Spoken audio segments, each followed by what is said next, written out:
Welcome! I'm back! I'm Nick. I'm so happy you're back. I'm Dave. Welcome to Cheap Pops. And if you've never watched the show before, we talk mainly wrestling, but we also cover video games, movies, pretty much anything we damn well please. But we have a lot to talk about. We've been gone for a while.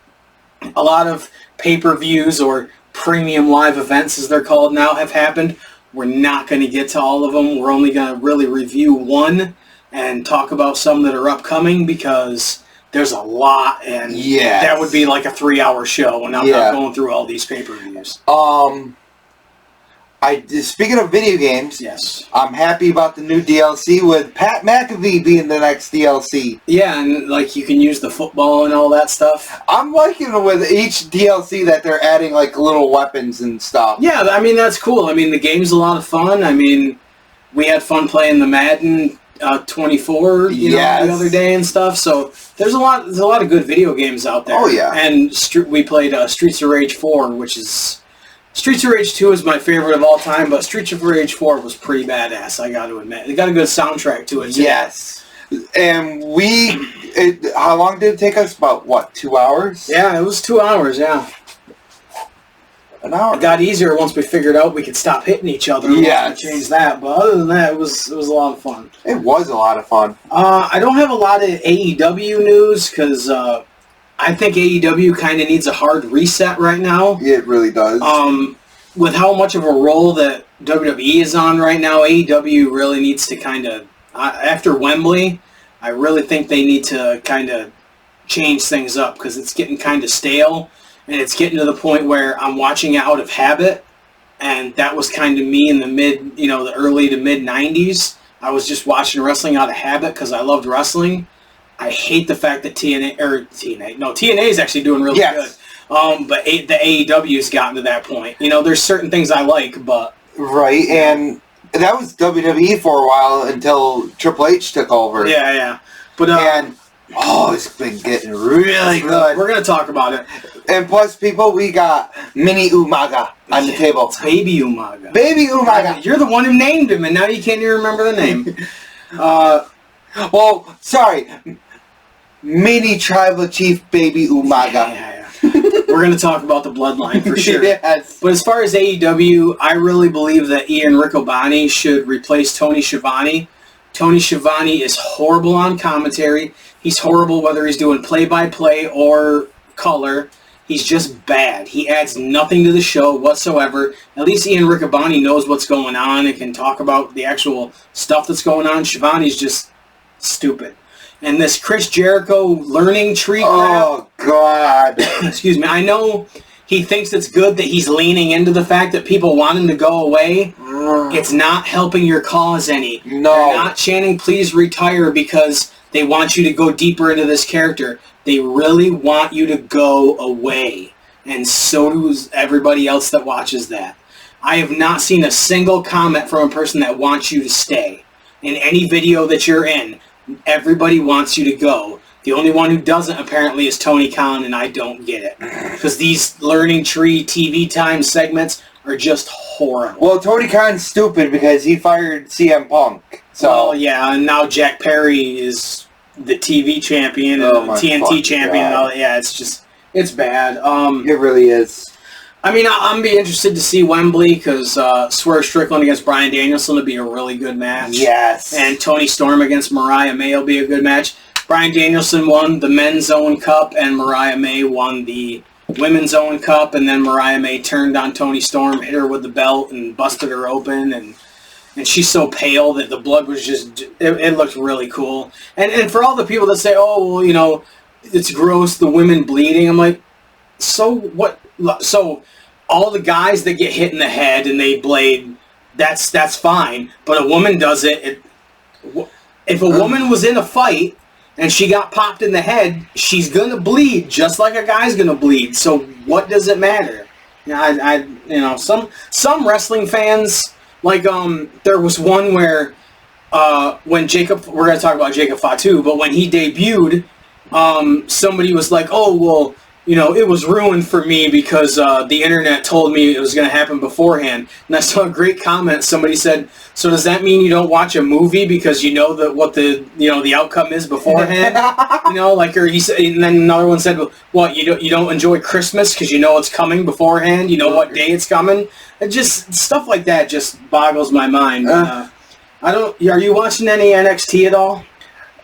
Here and there, bits and pieces. Well, there's a guy named Eddie Thorpe on there, and he's like Native American, and they did like this video of him, and then they showed like Native American wrestlers, and like Wahoo McDaniel, who really was Native American and stuff, and then they showed Chief Jay Strongbow, which made me laugh out loud because Chief Jay Strongbow was an Italian that was pretending to be Native. Hilarious to me that there's that badly self-aware that they put Chief Jay Strongbow in that video. Just so funny to me. But I think NXT is getting really good. I mean, you've seen like the debuts, like Frankie Kazarian showing up, Joe Hendry, which is going nuts. If he is not an entrant in the Royal Rumble, I think the fans are going to riot. Yes! He's getting huge reactions on NXT. But Frankie Kazarian, Joe Hendry, Jordan Grace, and some NXT women have been going to TNA to accept her open challenges. But the Rascals ended up showing up on NXT, reuniting with Wes Lee. They were originally a trio in TNA, and then Wes Lee and Zachary Wentz moved to NXT and became MSK, and Trey Miguel stayed in TNA. So to see them all come together again, and then at Slammiversary, little spoiler, I mean, it's not that big, the Rascals reunited and went to TNA and were on the Slammiversary pay-per-view, so that's really cool.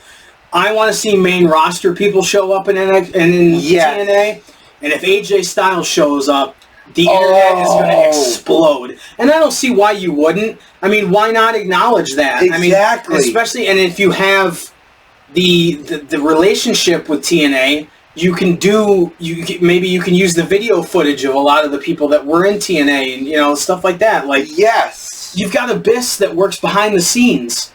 He needs to be a Royal Rumble, entrant, or he needs to go to TNA for one shot and just do something with PCO or something like that. Definitely, I think him and PCO would be so amazing. But behind the hard camera, we have the Ric Flair and the Four Horsemen DVD playing. Woo! We're not really watching it. It's just so we're not just staring at a camera the whole time, and not that we're not paying attention, but it's just whatever. What did you think of Miz on commentary replacing Pat McAfee when McAfee? That was really cool. I think Miz is actually really good as a color commentator. Yes. I don't really like him as a wrestler or anything like that. But I thought he was really good. Can we get him to replace Booker T, please? Please? Yeah. Please? Oh my God. If he replaced Booker T on NXT, then I would definitely watch NXT even more. Right, and I think a lot of it also is that Miz doesn't have to play the character anymore when he's doing commentary because Vince isn't in their ear anymore. Yes. So, even Michael Cole, like, I never thought I would be able to tolerate Michael Cole. And I've been loving Michael Cole on commentary now that Vince is on. And what it is that Michael Cole is showing his fandom now. He's not regurgitating what they want him to say. He's reacting the way he's always wanted to react as the fan, and he's still calling John Cena the greatest of all time, so I can't really be, We'll excuse that. Your commentary's not 5 stars yet until you stop saying, John Cena's the greatest of all time. Dude, before we get into the review of Money in the Bank, do you want to get into that now, what John Cena announced at Money in the Bank? That he's retiring. He's going on a retirement tour. This coming Royal Rumble is going to be his last. The next WrestleMania is going to be his last. The next SummerSlam is going to be his last. The next Survivor Series is going to be his last. You want to know who I want to see him tie up with just once? Cody Rhodes. I'd like to see that. I mean, the natural is Randy Orton. Yes. And to be honest, I think if you really wanted to do a good story, you do CM Punk against John Cena at next year's Money in the Bank. Yes. Happened in 2011. It's 14 years later, not 15, which would be even cooler, but it's still, I think that'd be really, really cool. And I think his final match for a retirement match, his final match should be Randy Orton. Yeah, absolutely. I mean, that would be really cool. I would like to see them revisit their I Quit, stipulation, because I think that would be perfect. Cena's last match, he either wins or he quits, and that's his retirement, is him quitting. Yes. For that character, for the fans that have hated his character, for him to have to quit in his last match, icing on the cake. Yes. That would be tremendous. That would be the chef's kiss. Right. As much as I love the Bloodline storyline, the Drew McIntyre and CM Punk storyline has just been tremendous. Yes. It reminds me a lot of the feuds in the 80s where they hated each other. And they drawed it out. They drew it out. Like, this reminds me of kind of like the Mega Powers exploding. Yes. They're really drawing it, and they're not wrestling a lot. To me, it's also a lot like Taz and Sabu. Yes. Where they are touching a little bit, but they're not really, and, it's all about presence and promos and... And like with Samoa Joe and Kurt Angle in TNA wrestling. Yes, that's a good parallel as well. I agree. And Jeff Jarrett and Kurt Angle in TNA. Yes, that kind of reminds me of that too. Let's see. I have to say, I think it's great to see how far Drew has come. I mean, he started out as the Chosen One, and then he went to 3MB, and then he goes to Impact, and he reinvents himself, and then gets rehired by WWE. And we had that little bit of a freaking hiccup when he came back. Right, and in COVID, he won the world title in front of nobody. At least he got to win the Rumble in front of crowd. So that was cool. But he got the win back this year. Of course, he lost it, but you haven't watched any of this. I am going to get it on a flash drive for you. Who killed WCW? I think I might be able to watch it on one of the streaming networks. If not, then yes, on the flash drive. For me, you can tell that The Rock produced this thing, especially since he's on it, which is just... You could have had a different talking head than The Rock being on it, because, he knows about the Monday Night War, but what does he really know about who killed WCW? That's just asinine to me, and his production company did it, so I understand. Brad Siegel came off like a complete asshole during this thing that had no idea what he was talking about, in my opinion.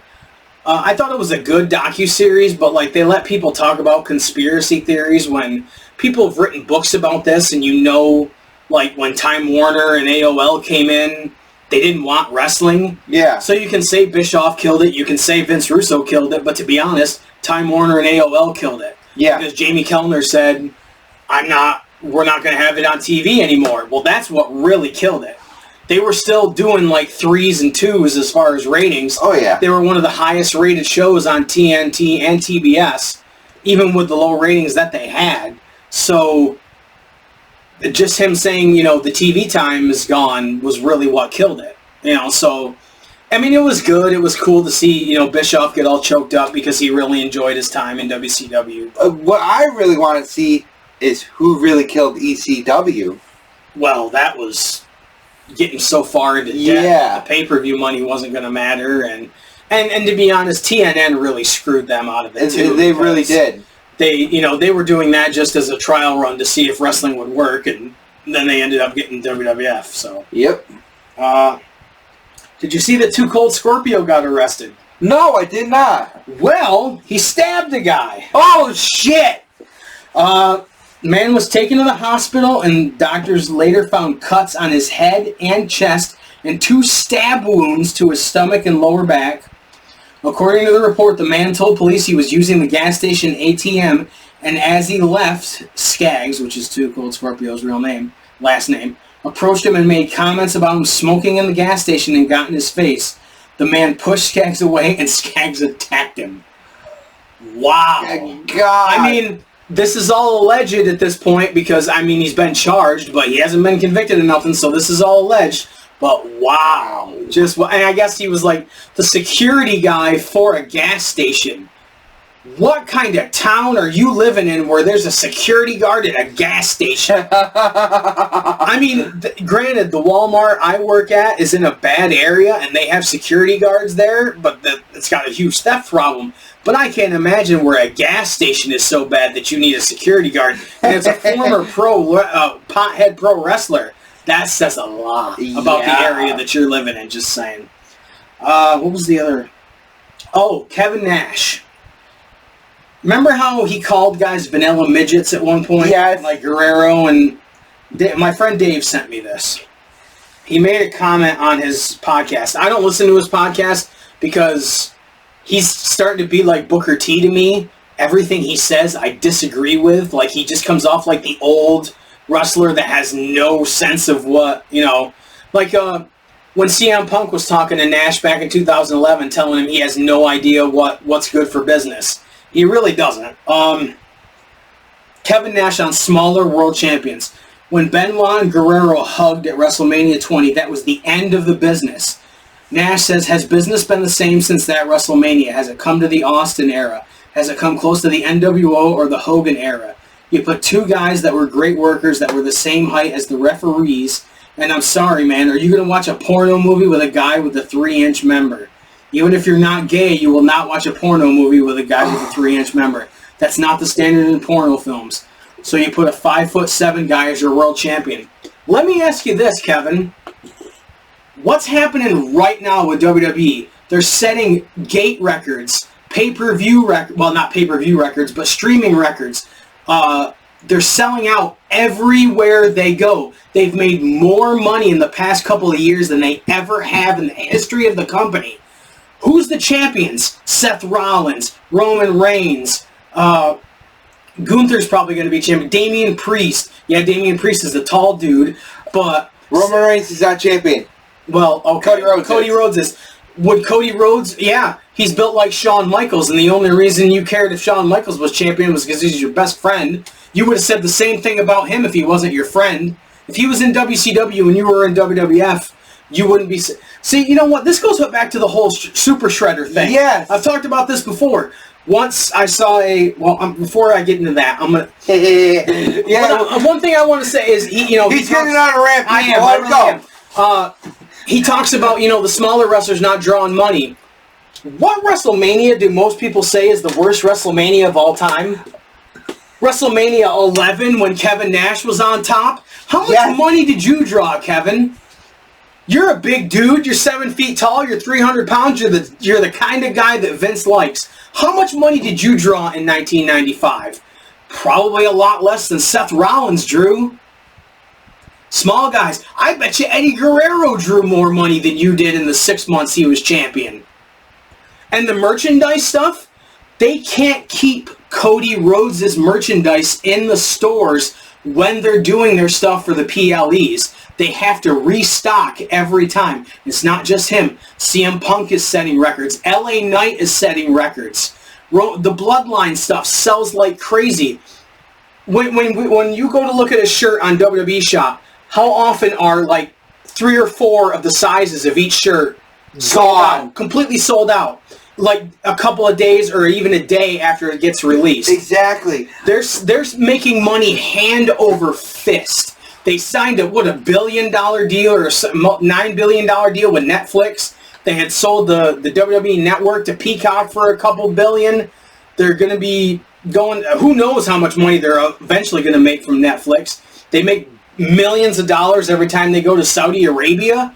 And you're gonna talk about the young guy, the small guys. You haven't been relevant since the NWO. And for some reason... Every time you speak, you act as if you are still in the NWO, and they're still selling... Okay, great. The NWO t-shirts sell like crazy. I'm not going to lie, it's true, they do. When you go to conventions and stuff, what do you wear? You wear NWO stuff. You don't wear Diesel stuff.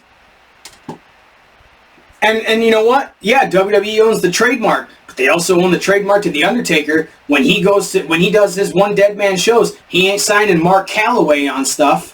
But you're not signing Diesel. I have a huge Diesel trading card that I had you sign, and what did you sign it as? Kevin Nash. You didn't sign it as Diesel.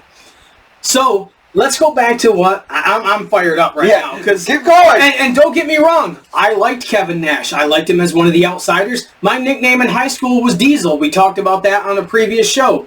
And we talked about this in a previous show, but since I'm so fired up, we're going to go back into it again. I once saw a picture of a 2-pack of Shredder and I believe it was Master Splinter from the first live-action Ninja Turtles movie. And somebody had Kevin Nash sign it. And I put on Twitter, why would you have Kevin Nash sign that? And Kevin Nash replied, well, I was Shredder. And I replied, yes, you were. But you were Super Shredder. You were not the Shredder that was in that package. You were the Shredder from Secret of the Ooze. And you were not actually Shredder. You were Super Shredder. You were not in the regular, outfit, doing the whole movie. You were in the movie for about a minute and a half. And you were the only guy big enough to wear the suit. So my thing was, you signed the Shredder that you weren't even in that movie. So that's why I had a thing. So don't come at me with when I actually know. I know more about the Ninja Turtles than you've probably ever known. So just because you were in that movie, with your comment, you obviously have no idea what you're talking about. Because yes, you were Shredder, but you weren't that Shredder. That was the whole point. So when I say you haven't been relevant, that kind of points it out too. All right. You got anything while you're scrolling on your phone? Are we done? I'm done right now. You want to continue ranting on Kevin Nash? No. While I'm talking about movies, though, this is something that I was looking through my stuff and I found this. That's awesome. Clerks 2, I met Brian O'Halloran first, and I didn't even ask him to put this, but he put "You Never Go Ass to Mouth," which I've seen this. And then I think it was a couple of years later, I met Jason Mewes at the same kind of Comic-Con, same place and same company. But I was like, you got to write "fuck you, fatty" on there, because he slaps Silent Bob once and says "fuck you, fatty." So I was like, and I'm fat, so I was like, put that. He's like, and he put "fuck you, fatty, snooch." So that I just wanted to show that. Snoochy bitches. And this. You got one of these as well because I bought 2, so you could have one. Yeah, yes. Diesel with quotation marks around it because this is the Glenn Jacobs fake Diesel. I love this. These obscure ones make me so happy. Yes. Because it's part of the Monday Night War, and it's not the beginning. It's like a year into the Monday Night War. This and I have the Sultan one. I think it's out in my car. Yes, that one is awesome. I mean, when Rikishi was the Sultan, it was such a throwaway, character. But to me, I really wish they would do a 3-pack of the Sultan with Bob Backlund and the Iron Sheik who were managing him. Yes, I think that would be really cool. And then this one, I had to have this one. I was tempted to buy this. The SummerSlam Lex Luger from 1993, complete with the elbow pad covering the whole, the plate in his forearm.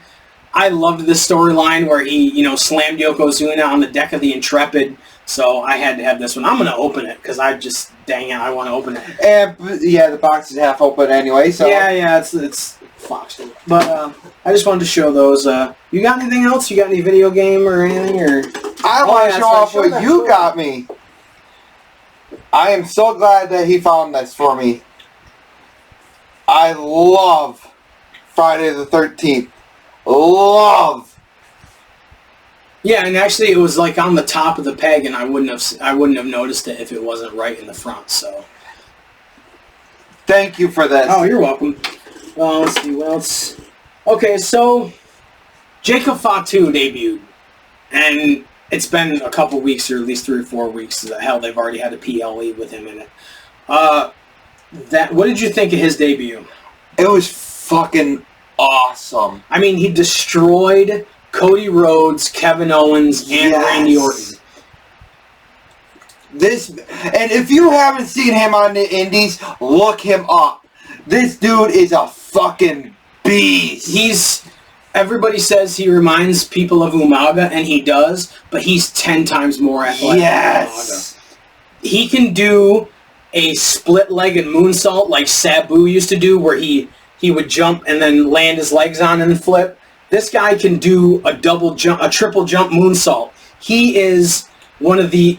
they talk about Samoans being crazy athletes. He is beyond that. In my opinion, he's a game changer. When they finally let him loose, he's going to either be the biggest heel in the company or he's going to be the biggest babyface because the crowd is going to love everything that he can do. Yes. And they haven't even come close to showing what he can do. They showed a little bit what he could do, especially when he flew off the top rope and put... who the fuck was it that he put through the announce table with a moonsault? Oh, I don't remember, but they destroyed Paul Heyman, which was really cool. Yes. The reports are that they signed Hikuleo, the other brother of the two Tongans, which they're part of the new bloodline with Solo Sikoa as well. I really like this. I mean, I've heard speculation that it's going to be like Jey Uso, Jimmy Uso, Roman Reigns, and Hikuleo against the other, which is fine with me because I liked Hikuleo in New Japan. But whatever they're going to do, this is really good. And I see people say this is boring. How can you watch that every week and say it's boring? Right. I mean, yes, I get it that the bloodline has been going on so long that some people, but this is a wrestling renaissance. Yes. I've even been watching some NWA on the CW app, and I really like what they're doing. I started watching the Crockett Cup, and I thought it was really good. They changed their announcers. No offense to Velvet Sky, but she wasn't very good as an announcer, so they 86'd her, or her contract expired or whatever. But I like NWA. Speaking of NWA still. Yeah, Ric Flair, Ricky Morton, there's Arn Anderson when he had hair. Right. But it just, if you're a wrestling fan and you can't find something to watch, there's something wrong with you. Right. There is wrestling everywhere. And my Facebook feed and my Instagram and everything is just full of wrestling. Yes. And how many wrestling things have I sent you? Oh yeah, and it's so much fun to be a fan right now because you can watch. Like I saw a match I want to see from GCW with Megan Bayne against one of their male wrestlers. So where's the shirt I made up for you? Do you have it on hand or no? I don't. Shit. Sorry, people will have to show that next time. So let's see. Like WWE's been such a different feel without Vince. Like it's so much better. It really is. It feels like there's no restraints to it. And I know when it moves to Netflix, it's going to be ridiculous. Yes. I mean, the stuff that Liv Morgan's doing right now, like last night on Raw, she was wearing like Daisy Dukes and like flat showing her ass and stuff. Like, I'm not saying they're going to go full on like handprints with Sable, in 98 or whatever. But they're going to get a lot edgier because they're going to have no constraints. They're not going to have ads. It's just going to be balls to the wall, I think, once they get to Netflix. That's the only reason why I want Netflix. If WWE goes to Netflix, boom, I'm done. I'm getting Netflix. Especially if the network goes to Netflix as well. Like, yes. I don't know what they're going to do with it once the Peacock, thing runs out. If they're going to shop it around to somebody else. Excuse me. But also, if you notice, if you watch Jacob Fatu, he's leaned out. He spent a lot of time at the Performance Center. Because you go back and watch his MLW stuff. I mean, he wasn't fat, but he's built like a Samoan. I mean, I'm not, they all have that kind of build. But he's leaned out like crazy, and I think it's just added to what he can do physically, and I can't wait to see what they do with him. I can't imagine what he could do in a War Games match. Oh, it would just, or in a Hell in a Cell, or just something like that, it would just be... Can you imagine just putting him in an I Quit match with somebody? Oh, it would be amazing. Yes! But I think he's Mr. Money in the Bank next year, without a doubt. That's just what I think. I was talking about NXT earlier with the TNA people being in. Ethan Page, who was formerly of AEW, and he was also in TNA when it was Impact. He's the new NXT champion, which is pretty cool. Other than Booker T being on commentary. There's reports that the Motor City Machine Guns have signed with WWE. Ooh. Now, that could revitalize the tag team division. That could be really amazing. You throw the Motor City Machine Guns in there with DIY. Yes. That's going to be... And even the Street Profits. I think the Street Profits definitely are a really good team, too. So I like that a lot. Especially with... Damian Priest and Finn Balor no longer. Oh, the Judgment Day? Yeah. Yeah. But we still have Finn Balor and JD McDonough. Yeah. So, you know, that's... Or as Michael Cole calls him, McDonough. Yeah. Stephanie Vacour, who was wrestling for CMLL, and she did one appearance with AEW at a pay-per-view and lost to Mercedes Moné, and now she's magically in WWE in Mexico on their Mexican tour. Right after she quit the Mexican promotion and wrestled for AEW, she's immediately in WWE for their Mexican tour. Kind of strange, isn't it? But she's really good. I liked her against Mercedes Moné, who was Sasha Banks previously. And no, we're not going to tell the story that I told last time about seeing her last match. No, because we already talked about that one. Yes. What'd you think about the Wyatt's debut? I am loving this. I am freaking loving it. I like that, Bo Dallas is finally getting something as Uncle Howdy, and you've got, I believe it's Joe Gacy, and then you've got Dexter Lumis, and Eric Rowan, and Nikki Cross as part of it. I'm not going to go through the whole thing because I can't remember, but they, destroyed the backstage area, and there was fog everywhere, and they got the little piano key, music and stuff. And the stuff that they're doing with Chad Gable right now with this is phenomenal. Yeah, and he's kind of got his own team angle. He's got the Creed brothers with him and stuff. Yes. So, I get why people don't like it, because it's spooky and they're doing a lot of the Bray Wyatt kind of stuff. And, but I enjoy, I want to see what they're going to do with it. I'm sure they're going to do some weird stuff with it, and they're not going to wrestle, right away. I would imagine maybe somebody's going to wrestle Gable, or maybe they'll do a 6-man tag at SummerSlam. I don't think Bo Dallas will be in it. I think the other guys in his group will be part of the 6-man tag. But if they're leading this up into a War Games kind of thing, this is going to be awesome. Oh yeah, that'd be really cool. I like that too. There's so much going on. Yes. So much. Cody Rhodes, wrestling. Who the hell is he wrestling at SummerSlam? Oh yeah, Baby Umaga. He's wrestling Solo Sikoa at SummerSlam. And SummerSlam's only a couple weeks away. Yes, it's a complete 180 ever since Vince left. Yeah, I think this is the earliest they've ever had a SummerSlam in March, or in August 3rd. I think that's the earliest they've ever had. Because I said it right when WrestleMania. It felt like a WrestleMania again. This is actually feeling like a SummerSlam. Yep. So let's go over Money in the Bank, because that's the only one I picked out. You watched it, right? Or some of it anyways? Yes. Okay.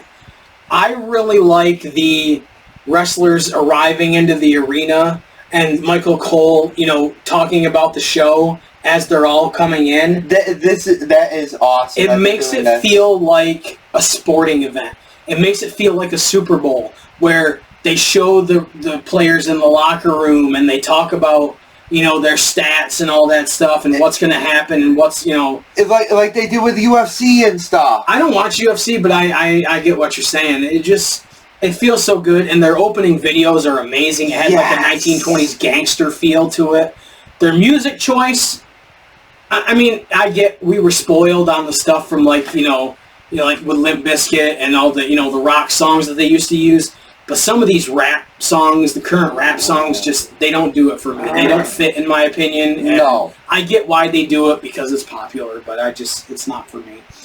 No, we grew up with rock and roll people. Yeah, but started with the men's ladder match. Jey Uso against Andrade, LA Knight, Chad Gable, Carmelo Hayes, and Drew McIntyre. I did like the... It was good. The ladder matches now... There's no story to it. It's just high spots. And the first tag team ladder match with the Hardys and Edge and Christian, they slowed it down enough so that it told a story. The first TLC match, was a lot of high spots, but they still told a story in the match. The second TLC match at WrestleMania X7. And then once it got to the first Money in the Bank, it kind of went downhill from there to where it's all about setting up a huge ladder for somebody to go through. There was a reverse Spanish fly on a ladder from Andrade to Carmelo Hayes. Mostly Andrade and Hayes were doing the high spots. I mean, I didn't expect Drew McIntyre to be going through a lot of ladders. No. That belly-to-belly suplex on LA Knight to the ladder on the floor was just gnarly. And I loved Gable doing the Devon, hanging from the, the hook and then falling down like a piñata. I thought that was really good. I wasn't expecting Drew to win, though. I was expecting LA Knight to win, but what they did later in the night, I get it. What'd you think of Sami Zayn against Braun Breaker for the IC title? It was pretty good. I don't agree with Sami winning. I think they should have went with Braun. I think, though, they're worried about the Roman Reigns effect. Right. Giving him too much too early, the people are going to sour on him. You know what I mean? If they show that he's beatable, like they did, but he's still going crazy and he's still doing stuff, behind the scenes, pissing off Adam Pearce and all that stuff. I wish that they would fucking drop the whole Braun Breakers thing and start calling him a Steiner. Yeah, they call it a Steiner line. He was there for his dad's, Hall of Fame induction. It's just dumb. And he was on the Steiner's biography thing on A&E, so it's just dumb. Just drop the Braun Breaker thing and... The speed that he can hit the ropes, though, is just... I think they said it's 24 miles an hour, but he moves the ring. I don't think Earthquake even moved the ring when he hit the ropes. That's crazy to me. It's so much fucking athleticism this kid has. And I did not know that Sami Zayn is a 4-time Intercontinental Champion. When did that happen? How is he a 4-time Intercontinental Champion? I don't remember that, but maybe that was when Vince was running things, and I just don't remember him winning at that moment. Yeah, because he held it for a while, and then he had to leave for a while. Yeah, and I know he lost it to Gunther at one point, but I don't know. Sammy's like that underdog, that just keeps fighting and fighting against the big guy. Braun Breaker being able to jump up to the top rope, leap up, and do the Frankensteiner. He leaps up like Kurt Angle used to and then just does it. It's phenomenal. Yeah, I did not expect Sammy to retain the title, but I get it. We already talked about Cena coming out to announce his retirement tour. Rollins versus Priest for the world title. I did like how Priest came out with a cape and it had like a skull on it. He looked like Mortis, which was really, really cool. I thought that. I don't know if he did that on purpose as like a throwback to Canyon, but I thought that was really cool. Who better than Canyon? Yeah. It was a good match. At one point, Damian Priest, he seems to have trouble with this. He didn't kick out, on a 3 count, and it completely screwed it up. I don't know if, Drew's music was supposed to hit before the 3 count or what, or if Priest just didn't hear, the second count, but he didn't kick out, and the ref just acted as if his shoulders weren't on the mat, which was really weird, but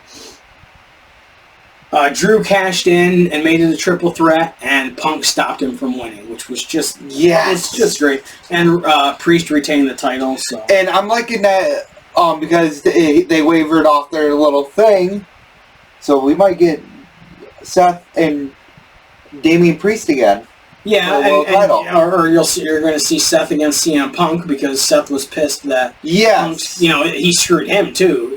So my favorite match was this one, the Women's Money in the Bank. I thought this was a really good ladder match. It really was. Naomi, Zoe Stark, Lyra Valkyria, Tiffany Stratton, Chelsea Green, and Io Sky. I mean, it was crazy high spots. I'm happy who won it. I'm glad that they're giving her Me too. a push. The one I'm most impressed by in the women's division right now is Lyra Valkyria. Yeah, I think she's really, really good.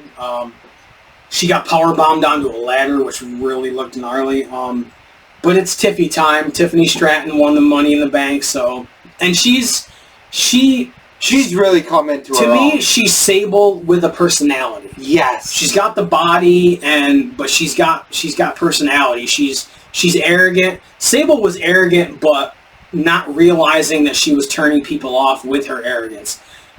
Tiffany Stratton is kind of like Lex Luger.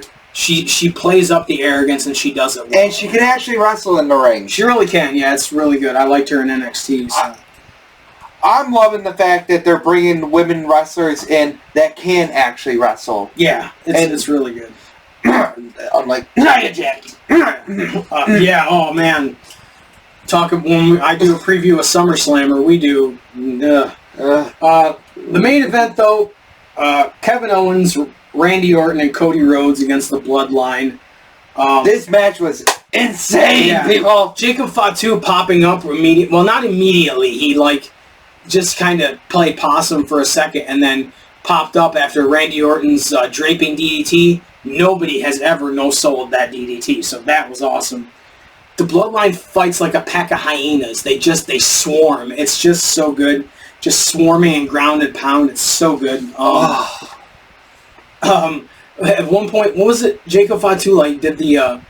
He was running to do the referee was down up against the steps. Jacob Fatu went to do the ass bump, and he hit the referee with it instead. And I think it was Corey Graves that was he just killed Dares, the referee. I thought that was really funny. It was just chaos. Hey, Ref. Fatu is going to be the breakout Bloodline. Yes. He really is.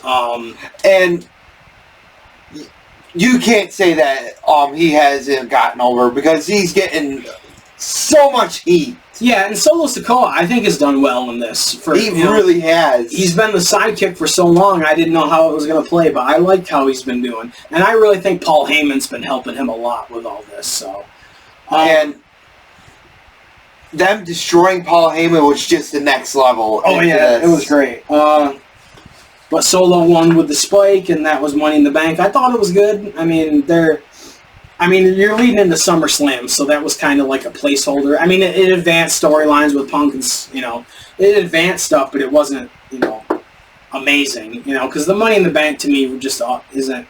Yeah, it's not what. Time. It's kind of like Hell in a Cell. They're doing it too much, Well, actually, they haven't done Hell in a Cell. No, they haven't done that in a while. Get your sign out. It's time for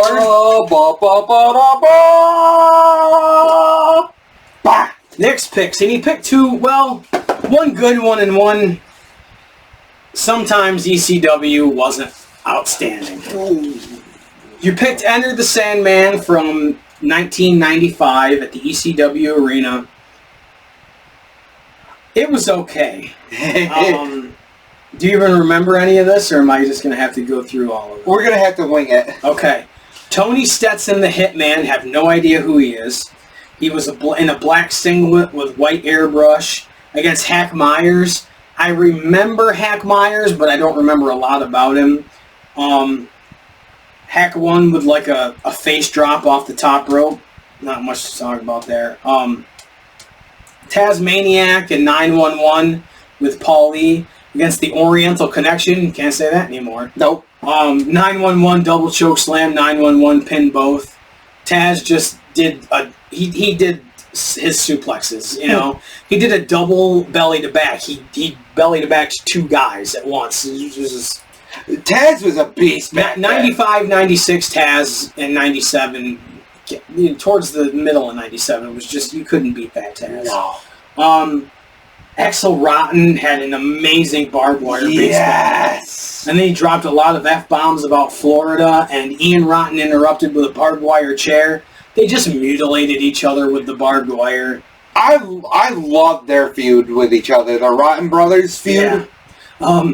Ian tried a top rope bonsai drop, but he landed on the barbed wire bat. It was just... My favorite match that those two did was the Taipei Death Match. Yeah, the Taipei Death Match was pretty brutal. Axel won with a suplex on a chair. And then you had Raven and Stevie Richards with Beulah against Mikey... Mikey Whipwreck and Tommy Dreamer. I didn't even take notes for that. Holy crap. I think Raven... Yeah, I think it was Raven and Stevie Richards. Probably because Dreamer never beat Raven until Raven left. So the franchise cut a promo. I didn't really write. He brought out Fonzie as a troubleshooting ref. This was before Fonzie was managing anybody. A good tag match. I don't remember. I didn't put... Oh, wait a minute. Franchise came out before the match started. That's what it was. So this is the notes for the tag match. Good tag match. Alfonso good as a ref, wanting to enforce the rules in ECW. It's Extreme Championship Wrestling. Why are you enforcing rules? But it was a good heel move. Watching Dreamer like this makes me sad for what he is now. I mean, I get it. You love it. You love doing it.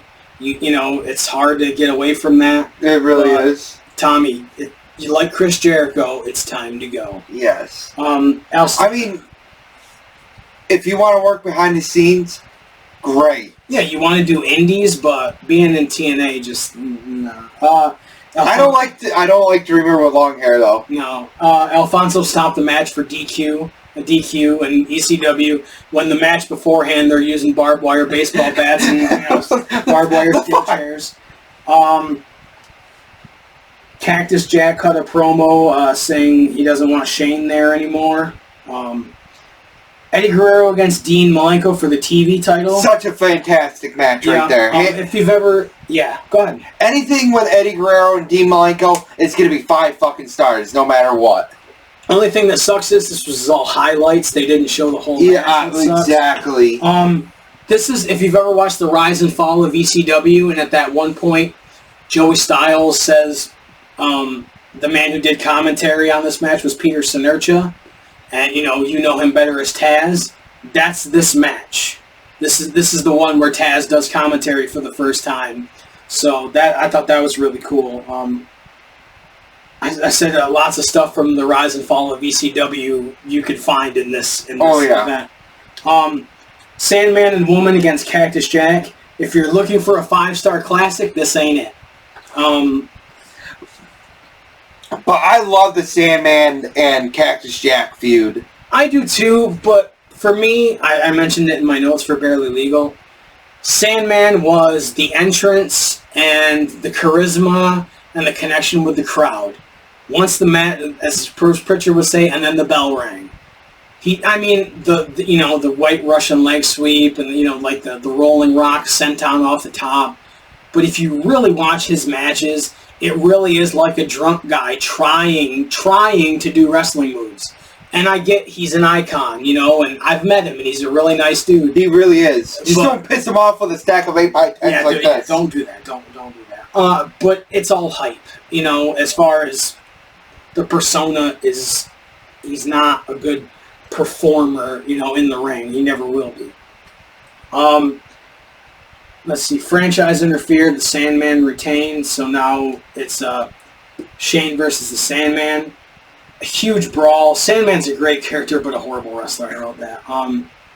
Cactus knocked Shane's foot off the rope, and Sandman won. Fonzie restarted the match. Shane rolls up Sandman. There's a bunch of confusion. The main event was the Public Enemy against the Pitbulls, a dog collar match.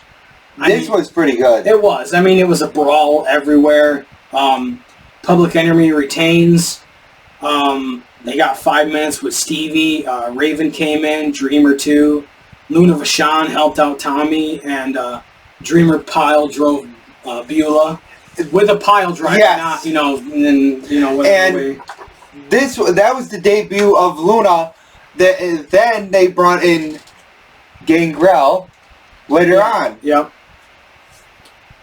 And before he was Gangrel, yes. He was still the Vampire Warrior at that point. And such good, a lot of good shit, but it wasn't a great event. I liked it, but some of as much as ECW is mythologized, and there were a lot of good things about ECW, there was also a lot of bad stuff about ECW, and that event kind of illustrates that, But Barely Legal's the exception. This is ECW's first pay-per-view that happened in April of 1997. Started off with Joey Styles in the ring, and then the Dudleys and Joel Gertner came out. And I mentioned this to you. The tag team title belts are basically the Intercontinental title belts from the the 80s and 90s, just with ECW stuff on them. But it was just it's funny to me. Then they did the awesome opening video with the ECW thing. So gritty and down and dirty. Yes. I do love the old ECW. But the Dudleys versus the Eliminators, nothing but high spots, no tags. It looks like a Young Bucks match. It just dives, kicks. Cronus and Saturn are both amazing athletes. I mean, still a lot better than watching the Young Bucks. Yeah, but Cronus did, can do the handspring, flip over the top rope to the floor. Just in a 450 splash at like 270 pounds. I loved this tag team match. I loved it. I liked it too.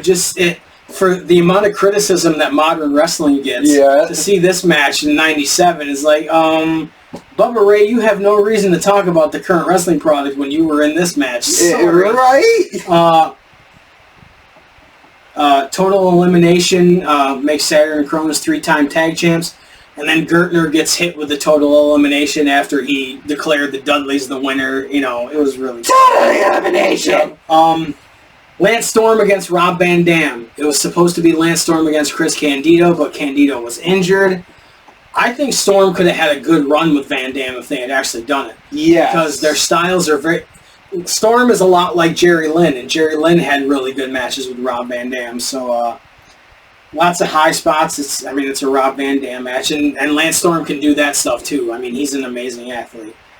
The most ginger, like Hulk Hogan style chair shots by Lance Storm onto Rob Van Dam, just tink, tink, Van Dam won, and then he cut a promo because he was doing the Mr. Monday Night stuff at the time, and he acted like he was a replacement, and he was. What?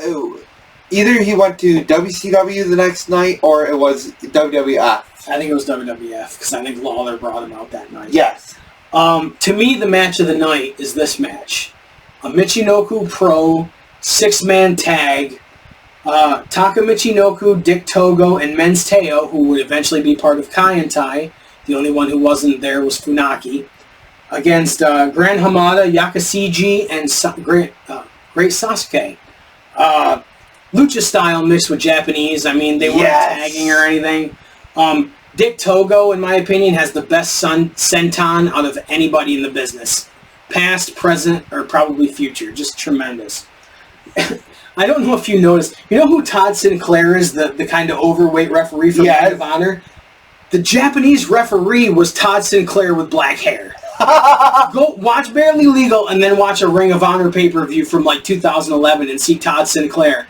And not telling me that Japanese referee is Todd Sinclair. Just, that made me...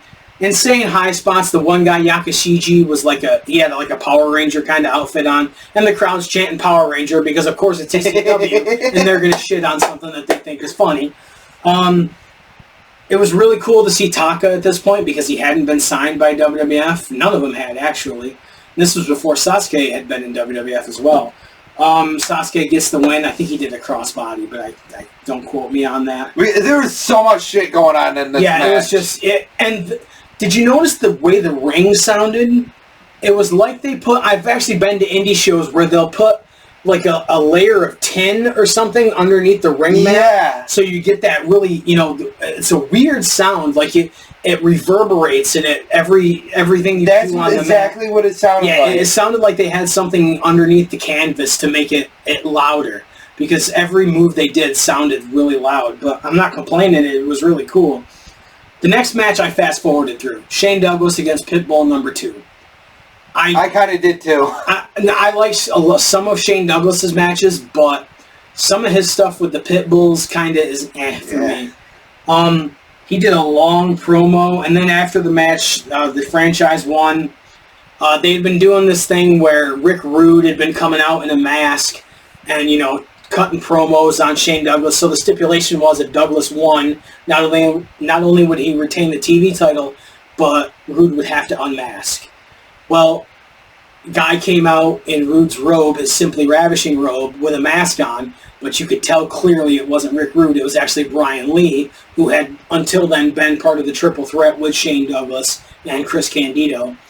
And Shane Douglas had Riot guys with him, Riot officers with him, and one of them took the helmet off. It was Rick Rude, and he attacked Shane Douglas, and so that was pretty cool. But that match wasn't for me. It just, you know what match was next? I think it was Sabu versus Taz. Yes, they billed it as the grudge match of the century. So long of a build-up. I believe it was over a year. Yes. About this, and they didn't touch really until that match. A great meshing of styles. You had the ground and pound of Taz and the high flying of Sabu.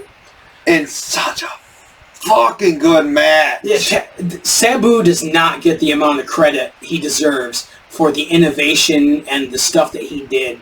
Was just, and the athleticism, the stuff that he could do was just amazing. And Taz's suplexes look so devastating. And from what I've heard from anybody that's been interviewed, his suplexes were safe. Like, he never really hurt anybody, but they just look like they killed people. Taz choked out Sabu. They did the three hand raise. He didn't tap out, which everybody else had tapped out. So it still kept Sabu strong, which I liked. They kind of did that with the ECW One Night Stand with Taz and Jerry Lawler. Jerry Lawler never tapped out. He just tapped his hand. And then they did a handshake and a hug and all that stuff. And then boom! Yeah, Van Dam attacks. Fonzie turns on Taz. It was good. I mean, I like Fonzie better with Sabu and Van Dam. That's where he really came out of his shell, even though he used the whistle more than he did with Taz, but it's ECW. I got used to the whistle. And I met Bill Alfonso once at a convention. If you have a chance to meet Bill Alfonso, take the opportunity. He is one of the coolest dudes. He is so nice. I would highly recommend it. Dreamer and Beulah came out for commentary. Beulah didn't say a word, even though she had, headphones on, which I thought was kind of funny. And Dreamer didn't say much because he was kind of just there to support Terry Funk. It was a three-way dance for the number one contender, Big Stevie Cool, Terry Funk, and the Sandman. Do you remember what the members of the Blue World Order were? Hollywood Nova. Yep. Blue Meanie. Yep, as the blue guy. Yep, and I can't. They didn't call him Rodzilla. What the fuck did they call him? It was Thomas the Inchworm Rodman. Yep. And then you had 7-Eleven. Yep. Instead of 6. Tremendous. Yeah. And of course, Stevie Richards as Big Stevie Cool, which he did the raising his arm like Diesel, but then he would do the stomp and the kick like Shawn Michaels, which was tremendous. Like, that's so great. What was it that we shared it where he did the actual moves of Kevin Nash in a match? Oh yeah, that was good stuff. I mean, the Sandman entrance, they dubbed over the Metallica on this, and that entrance just is not the same without Metallica. No, it's not. Let's see. Sandman introduced a ladder in the match. He just chucked it into the ring, didn't give a shit about anybody. Terry Funk did a moonsault off the ladder onto Stevie Richards and just landed all of his body weight on him when he did it. Like, because he's coming off a ladder, and the Sandman, the drunk, is the only one steadying the ladder, so, he didn't have much to jump off of. But Terry Funk at the age of 53 at this point. Oh, yeah. And he did the thing where he sticks his head in the ladder, and it's, up to the helicopter. The spin, the helicopter. Oh. He just knocks everybody out with it and then staggers around and falls down. Such good stuff. I think I've told the story about meeting him, but I'll have to tell it again because it's a really good story. He's just so good. Like I said, Sandman had all the entrance and presence, but the wrestling ability wasn't there. At one point, Sandman just chucks a trash can that's wrapped in steel from the floor into Terry Funk's head. Like, for a drunk man, he got that right on the top of Funk's head. Yes, he did. Let's see. And they used that a couple of times. Like, they powerbombed Stevie Richards onto it, and I'm surprised it didn't blow out his kidneys with how hard he landed on it. Stevie Richards was the first one eliminated. The Sandman and Terry Funk did a double pin on him.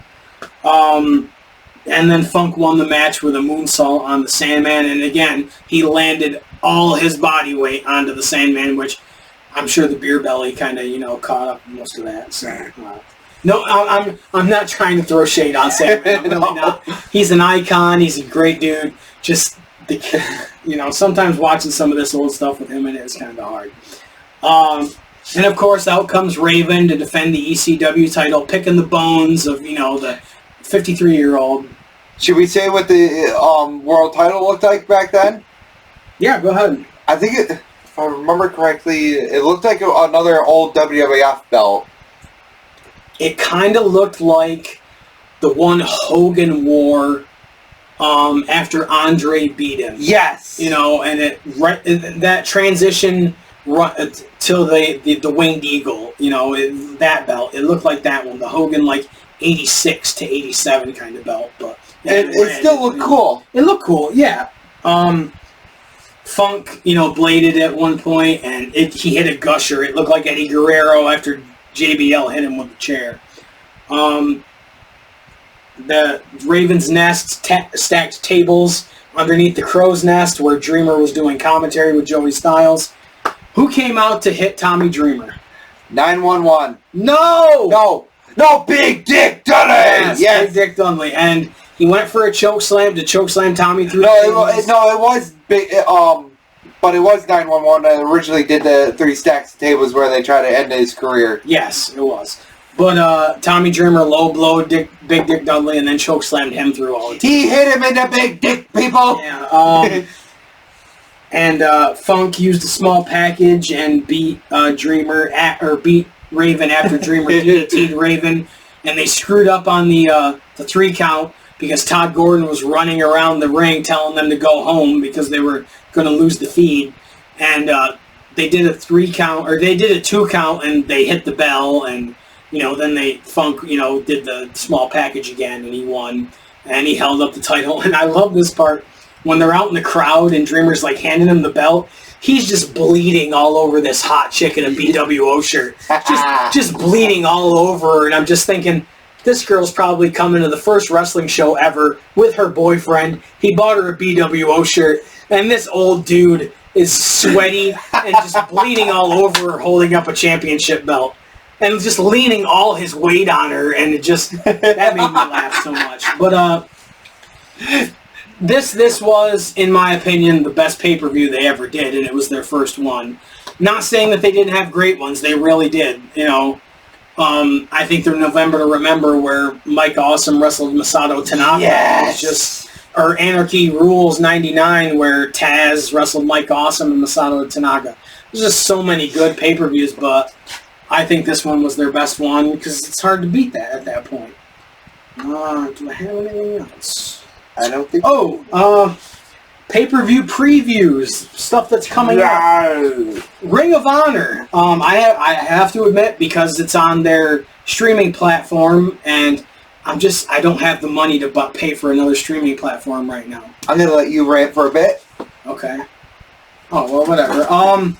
So Death Before Dishonor people is actually going to be happening this weekend as we're recording on July 26th. This match I am actually really looking forward to. I don't know what they've been doing on Ring of Honor, but this seems kind of just weird to me. Dustin Rhodes and Marshall Ross, the Von Erichs, are going to be, and Kevin Von Erich is going to be with them, in a trios match against the Dark Order, Evil Uno, John Silver, and Alex Reynolds. I'm really interested to see this. I actually think that could be a very interesting match. For the Pure title, Wheeler Yuta, who is the champion, against Lee Moriarty. If you don't know what Pure rules are for the Pure title, you only get 3 rope breaks, and after that, you cannot use a rope break to break up any submission hold or a pinfall, and the other wrestler can use the rope as leverage for maneuvers, which I think is really, really cool. So that should be good. I mean, Lee Moriarty's alright, but I like Wheeler Yuta too. For the TV title, don't know how you have a TV title when all you have is a streaming. Okay, maybe because people stream it on a TV, it can be a TV title, but whatever. Atlantis Jr., who is the champion, I'm assuming he's a luchador. Like I said, I haven't watched Ring of Honor in a while. I feel bad about that. I do want to catch up on it. Atlantis Jr. against Leo Rush versus Shane Taylor, Johnny TV with Taya Valkyrie. If you don't know who Johnny TV is, Johnny Nitro, John Morrison, Johnny Impact. He's had, what was it, Johnny Mundo when he was in Lucha Underground. He's had a crap load of names, and Kyle Fletcher. So that should be interesting. He had a lot of a lot of Johnnies with a lot of last names. Yeah. So the match that you didn't hear because you were doing whatever. Dustin Rhodes and the Von Erichs, Marshall and Ross, against the Dark Order. I think that'll actually be a pretty good trios match. The match I'm most looking forward to, because I don't know how it's going to come out, and one of the participants I think is really good. She's one of my favorites. Diamante against Layla Hirsch in a Texas death match. That could be very interesting. I really like Layla Hirsch, so I think that'll be cool. For the women's TV title, which I said this before, I don't understand how you have a TV title when you're just a streaming service. I get that they stream it on a TV, but I don't see how you have a TV title. But whatever. Billy Starks against Red Velvet. Billy Starks goes. You could always call it the streaming title belt. Yeah, you could, but that doesn't roll off the tongue as much as the TV title. You think? And for the women's title, which is not the women's TV title, see, there's so many belts, but whatever. Athena, who used to be Ember Moon in WWE, against Queen Almanada. Haven't seen a lot of Queen Almanada, but like I said, I haven't watched a lot of Ring of Honor lately. And the other, there might be more matches announced, I don't know, but it's only like 3 or 4 days away, so I don't know. The Ring of Honor World Title is the main event, Mark Briscoe against Roderick Strong. That should be a really good match. And if you've been watching AEW lately, Mark Briscoe is cutting awesome promos. He's doing really good. But a couple of weeks away, on August 3rd, is SummerSlam. World Heavyweight title, Damian Priest against the King of the Ring, Gunther. After winning King of the Ring, Gunther gets so excited for this match. I am too. I really hope they pull the trigger on Gunther and have him win the belt. Yes. Priest needs to lose this and then get away from Judgment Day and become an ass kicker, and because I just think that's what needs to happen. Carlito! This is in no particular order. This is just the order that they came off of Wikipedia. The WWE Women's Championship, Bayley against Nia Jax. Nia Jax won the Women's King of the Ring. Nia Jax is horrible. She will always be horrible no matter what she does. Even if she gets a charisma bypass, she will always be horrible. I'm not looking forward to this match. You want to know what I want to kind of make a prediction for this match. I see Bayley dropping the title to Nia, but Tiffany cashing in on Nia. That would be good, and then Tiffany winning would be really good. Yes. And then for the other women's world title, Liv Morgan against Rhea Ripley. The build-up for this has been great. Yes. With Liv Morgan going after Dominic Mysterio, and then Rhea coming back and saying that Dominic belongs to me. Which kind of, if you looked at Dominic, he kind of gave her a weird look when she said, "You belong to me." So, could Dominic be turning on, and going to Liv Morgan? I can see that happening, and this is going to be awesome if he does. He could be saying, she gave me what you wouldn't give me, or she gave me what I've been missing while you were gone. Stuff like that,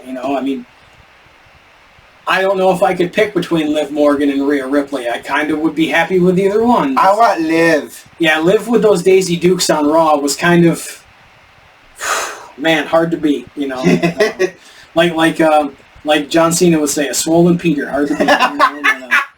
Let's see, for the WWE title, Cody Rhodes against Baby Umaga, Solo Sikoa. This should be really good. I'm sure the Bloodline's going to interfere and, all that, but it should be good. Solo's coming into his own, and Cody's Cody, so. I don't want to see Cody drop the title He won't. There's no way that Solo Sikoa's not the title at this point.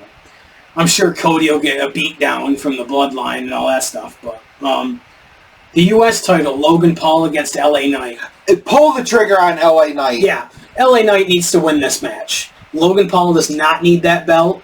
He can go do whatever he does and come back and have more matches. They can do a rematch or whatever. Logan Paul doesn't need it. No. LA Knight needs this. He needs this win. He needs it desperately. Come on, please do not turn him into Braun. Don't treat him like the Braun Strowman. Yeah, you waited too long on Braun Strowman, and once he won the WWE title, nobody cared. Exactly. And LA Knight has weathered the storm. He's still getting cheered really well. But it just, So you don't fall and break. you just gotta, you gotta pull the trigger at this point. Exactly. An Intercontinental title rematch, Sami Zayn against Braun Breaker. They might pull the trigger on Braun Breaker on this one. He just might beat the ever-loving shit out of Sami Zayn and just dominate. I'm talking Brock Lesnar dominating John Cena level at this and just whoop his ass for the Intercontinental title. I would love to see that. And then the match I'm most looking forward to, CM Punk against Drew McIntyre. Yes! You have built this up so much, and it's not like you can't keep going with it no matter who wins. It could be so good. I think it'll be a good SummerSlam. I wouldn't be surprised if they announce some more matches. They should have it where Seth Rollins fucks over both of them and lead it into an I Quit match between both of them. I mean, that would be cool. I mean, it causes a lad to go like a three-way dance or something. At some point, but it's going to be interesting to see where they go. I mean, to me, I watch every minute of WWE now because the stories are so engrossing. But I think SummerSlam is going to be really good. A couple of things. Oh, the question I was going to put you on the spot. What SummerSlam is your favorite SummerSlam of all time? Would you like me to say mine before you go into yours? Yes. SummerSlam 1990. Mine has to be SummerSlam 2002.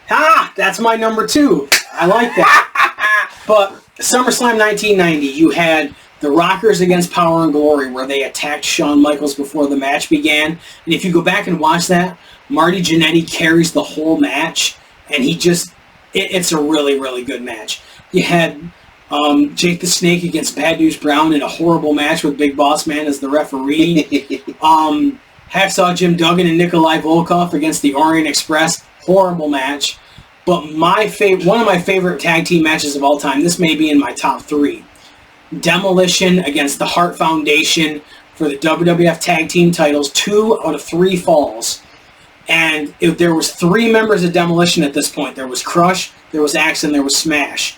And they could only have 2 members at ringside at a time in this match. And the first fall was won by Demolition. They did the elbow drop thing. But on the second fall, Bret Hart was covering Smash, and on the 2 count, Crush jumped and grabbed the referee's arm and lifted him up and carried him around the ring, and the referee DQ'd him, which I thought they've never done that since, and it's one of the coolest spots they've ever done. It's so good. Then I had to say my second favorite has to be 03 with the Elimination Chamber. That was a really good one. But 02 had the debut of Rey Mysterio against Kurt Angle, and you also had Brock Lesnar against The Rock. And they built that up freaking awesome, the amount of time that they had to build it up. And you had the return of Shawn Michaels in the street fight against Triple H. And there were other matches too, I can't remember. Jericho wrestled Ric Flair on that too. Yes, and you had Test versus The Undertaker. Yep. Yeah, so that's really cool. 1990 though, it had Tito Santana against the Warlord, not a great match. But, Hulk Hogan against the Earthquake, and the big confrontation after the Earthquake hospitalized on Hulk Hogan. And then the main event in the big blue old school steel cage, the Ultimate Warrior against Rick Rude. And I believe this was Rick Rude's last match in the WWF. Maybe like some TVs or house shows, but his last pay-per-view match in the WWF before he would eventually go to WCW. So that's my favorite, but... All right, let's talk about third favorite SummerSlam. That's tough. Probably 89. I have Macho King and Zeus against Hulk Hogan and I have to say 01. Kurt Angle, Stone Cold Steve Austin. And I did like the cage match with Undertaker and Kane against DDP and Canyon.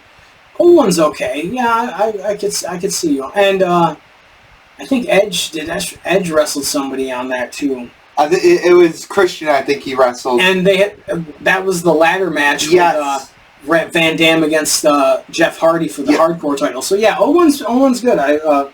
Let's see.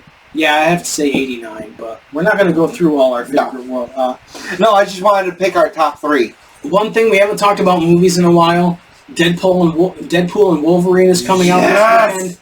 That is one we are going to go see, and we are going to review that because I've heard there's a crap load of cameos in that movie, and I can't wait to see it. Yes. One show that we're going to go to, it's over a month away, but I want to talk about it. That's why Dude Love is on the table. We got old school Dude Love. World of Hurt, August 31st in Vermont. They're bringing in Mick Foley. He has never met Mick Foley. I've met him twice. You want to know? No, 3 times. I've met him 3 times. You want to know? You want to know what the sad part is? That the old school Mick Foley looks a little bit better than this one because they have the "Oh Have Mercy" on the back. Yeah, and both of them, he still is like jacked, and he's never been that jacked in his life. Yeah, no. But it's going to be cool for him to be able to meet Mick Foley, and I have an original WWF Sacco that I'm going to give him to get autographed. Because I got nothing to get autographed by Mick. Sorry. Yeah, so I think it's going to be cool. His brother is supposed to be coming with us, but who knows? Hopefully. And before that, the week before that, August 25th, I'm going to meet Raj. I think it's Raj Desi he's calling himself. I think that's his real name. Jinder Mahal is going to be doing a signing at the Crossgates Mall in Albany, New York. I don't usually go to Crossgates Mall because there's been stabbings and shootings at that mall, but right. I want to meet Jinder Mahal. He's a former WWE champion. He's been a part of big storylines. He did that thing with The Rock earlier in the year. I want to meet him, and I actually haven't been to a meet and greet in quite a while, so I'm going to go meet Jinder Mahal. So, other than that, I can't really think of things that... I mean, we're going to talk... I'll get the Ring of Honor one for you to see, and we're going to talk about SummerSlam, of course. I'm sure we're going to record before Wembley, all in Wembley, because that's the end of August. So there's going to be a lot to talk about because there's going to be more Bloodline. There's going to be more Drew and Drew McIntyre and CM Punk, Liv Morgan. There's going to be all kinds of stuff. And we'll do a review of Slammiversary because I'm going to give that to him before he leaves today. So, and TNA I think is doing really well. I just wish they could be on an actual network so they could be seen more. But they're actually getting a lot more attention because of this NXT, stuff. So I'm really happy for that. You got anything else before we go? I do not. All right. Have you thought of any Nick's picks for the next one? I got a couple of them. All right. So hold up your sign. Hold up your sign one more time before we go. So there will be Nick's picks on the next episode. If you want to follow our social media, we kind of took a hiatus, You know what? Sticking with SummerSlam, how about we pick our 2 favorite SummerSlams to talk about for Nick's picks? Okay, well, I pretty much ran down SummerSlam 90. Well, you know what? How about we do our second favorites? All right, so 02. 02 and 03. Well, 03 is not mine, but I'll watch 03. So because 03 was my second favorite. 02 was your second 89, favorite. Yeah. Okay. Yeah. All right. So 02 and 03. So we'll talk about those. And since we've been on kind of a hiatus for personal reasons, I haven't been as active on the social media. I'm deleting the Instagram. Because I just haven't posted anything on Instagram in a while. We still got to do some more TikTok videos. we got the green screen. We are going to do more TikTok videos. But Facebook and even Twitter, I'm using Facebook more than Twitter because Twitter is just a cesspool now. It's just bots and ads and stupid people asking stupid questions that just get you to follow them, and it just is horrible. So Facebook is mainly where I post our social media stuff. We are going to go to the Wrestling Classic in November, but just as, fans this time, we're not going to do a table. We should be doing a table at Experience Con in November. I don't know if I told you, but I went on there live, and I asked the guy about it, and he said there's going to be information sent out soon about people getting a table. It's a really cool concept where vendors and stuff, you get a free table, but they're charging admission for people to get in, and stuff like that. But every convention charges you to get in. So you're gonna fill out your vendor list real easy if you're giving out free tables. Oh yeah. So we're going to do that, and we'll have, I kind of want to design a new flyer for that one. I do like ours, but I kind of, the girl that does our logos, I kind of want her to do a new flyer for us because she does that stuff too. Don't forget the logo I said that I want us to kind of do. Which one was that? A WrestleMania one. Oh yeah, we could definitely do that. We'll pick our 2 favorite kind of WrestleManias, and there you go. There's our 2 new logos. Yeah. I still have to put up our newest logos on our merch website, which is cheappops.redbubble.com. Merchandising. You love doing it. Stickers, T-shirts, all kind. I mean, pretty much anything you can print on. Funko down. They'll sell it. The 2 logos that I haven't put up yet are our Blow Pop logo.